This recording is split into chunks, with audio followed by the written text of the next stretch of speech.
Bom dia. 1º de março de 2026, espero que você esteja bem e que bem esteja a sua família. Estamos nós aqui muito bem acompanhados, né? Né, Mega? A Mega, ela ama uma coçada na barriga, assim, né? Sofia tá numa almofadinha ali. Daqui a pouco ela aparece por aqui também. Depois eu vou lá com os pretos. Mas espero que você esteja bem, que bem esteja a sua família. Compartilhar uma palavra hoje antes da gente começar a mostrar para vocês, né? Então eu falei que eu tenho umas 30, 50 Bíblias aqui em casa. E a linguagem delas é diferente, boa. Aqui tem mais uma no cantinho aqui que às vezes eu falo também. Essa aqui é do Rei James, muito legal também. Cada uma tem uma ideia bacana aqui, embora falem do mesmo tema, né? A palavra que vamos compartilhar hoje está lá em João, no capítulo 10. Nós tínhamos falando dos evangelhos sinóticos esses dias, né? Mateus, Marcos e Lucas, que tem uma cronologia assim, parecida, assim, e mais ou menos simétrica, e o de João, que apresenta Jesus com outra faceta. Vamos lá. Essa aqui é a parábola do bom pastor. Diz assim: em verdade, vos digo que aquele que não entra pela porta no curral das ovelhas, mas sobe por outra parte, é ladrão e assaltante. Aquele, porém, que entra pela porta é o pastor das ovelhas. A este, o porteiro abre e as ovelhas ouvem sua voz. E ele as chama pelo nome, suas ovelhas, e as traz para fora. Quando tira para fora suas ovelhas, vai adiante delas, e as ovelhas o seguem, porque conhecem a sua voz. Mas de modo algum seguirão o estranho, antes fugirão dele, porque não conhecem a voz dos estranhos. Jesus disse-lhes essa parábola, porém eles não entenderam o que lhes disseram. Tá. Então, em termos de hermenêutica bíblica, né, existe algumas formas de interpretação. Essa aqui nós vamos fazer hoje uma interpretação autêntica, tá? A própria Bíblia, o próprio expositor da parábola interpreta ela. Vejam lá. No 7 agora, 10, 7. Tornou, pois, Jesus dizer-lhes: em verdade vos digo, eu sou a porta das ovelhas. Tá? Todos quantos vieram antes de mim são ladrões e assaltantes, mas as ovelhas não os ouviram. Eu sou a porta. Se alguém entrar por mim, será salvo. Por mim será salvo. Entrará e sairá e achará pasto. O ladrão não vem senão para roubar, matar e destruir. Eu vim para que tenham vida e a tenham com abundância. Essa figura aqui do ladrão, né? Dá para pegar a figura do diabo, né? O ladrão tá aqui. Roubar, matar e destruir. Tá? Destruir sonhos, matar sonhos, saúde, vida, famílias, né? Mas Jesus veio para que tenham vida e vida em abundância, tá? Eu sou o bom pastor. O bom pastor dá a vida pelas ovelhas. O bom pastor tira o couro das ovelhas. O bom pastor fica rico às custas das ovelhas. O bom pastor se aproveita das ovelhas. O bom pastor Que foi, Sophie? Estamos aqui. Vem aqui, amor. A Megan está aqui comigo. O bom pastor, ele se aproveita das suas ovelhas para seu benefício próprio, para oferir poder, aumentar a sua igreja e ter luxo. Vejam bem, o bom pastor, você aí que está pensando em ser pastor, o bom pastor dá a vida pelas ovelhas. Mas o mercenário, que não é o pastor, de quem não são as ovelhas, vendo o lobo se aproximar, deixa as ovelhas e foge. E o lobo as arrebata e dispersa. Isso aqui vocês podem ver assim, aquelas pessoas que passaram com a gente na igreja, que caíram miseravelmente, hoje estão por aí quebrados, separados, vivendo em pecado e tal. Isso aí é o seguinte, né? Elas passaram na mão do mercenário, o mercenário não cuidou delas. O mercenário sugou delas o que pôde e soltou no mundo de volta, né? Se você tem algum conhecido que passou por uma igreja, passou pela mão de um pastor ou dois e hoje está no pecado, está se lascando, você vê que aquele pastor não era pastor, era mercenário, tá? O lobo as arrebata e dispersa. Ora, o mercenário foge porque é mercenário e não tem cuidado das ovelhas. Eu sou o bom pastor e conheço as minhas ovelhas e elas me conhecem. Assim como o Pai me conhece, também eu conheço o Pai e dou a minha vida pelas ovelhas.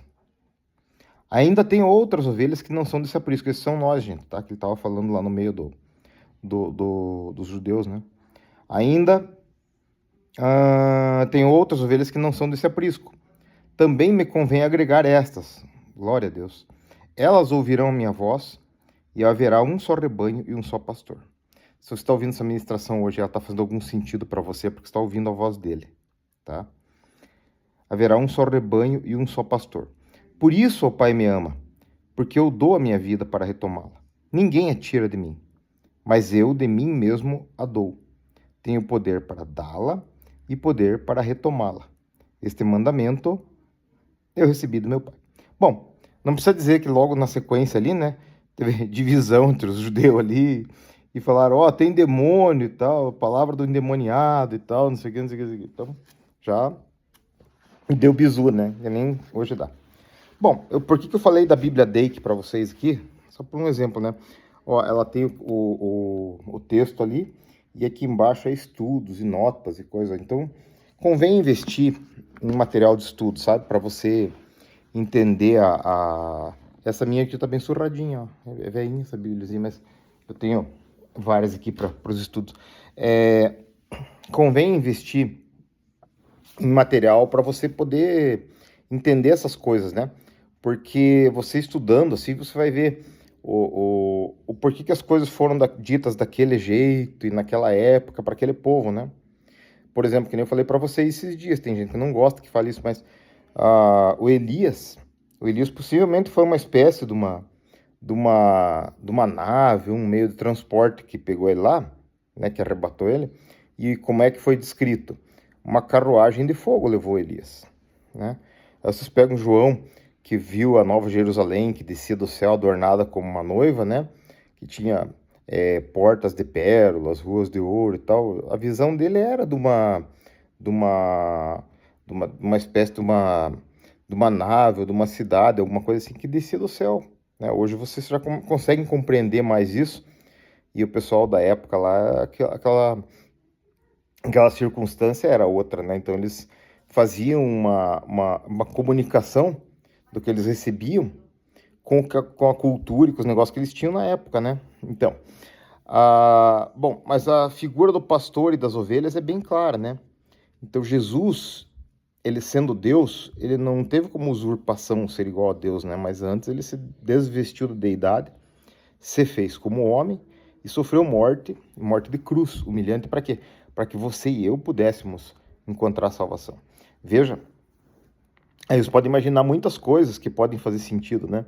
Você já pensou na hora que na hora do vamos ver lá da entrada no reino, assim como uma fechadura de uma porta, pode ser que para você a figura de Jesus tenha exatamente a sua altura e a sua largura, né? E que a porta que esteja aberta tenha exatamente o teu tamanho e o teu formato, né? E só você pode entrar por aquela porta naquele momento, né? É a porta estreita. Cumpre a você decidir se você quer entrar por ela ou não, né? A minha porta lá que Jesus preparou para mim, né? É Jesus, tem a minha altura, a minha largura, e eu vou poder entrar por ela, porque ele preparou para mim, né? Essa porta. É coisa muito linda, né?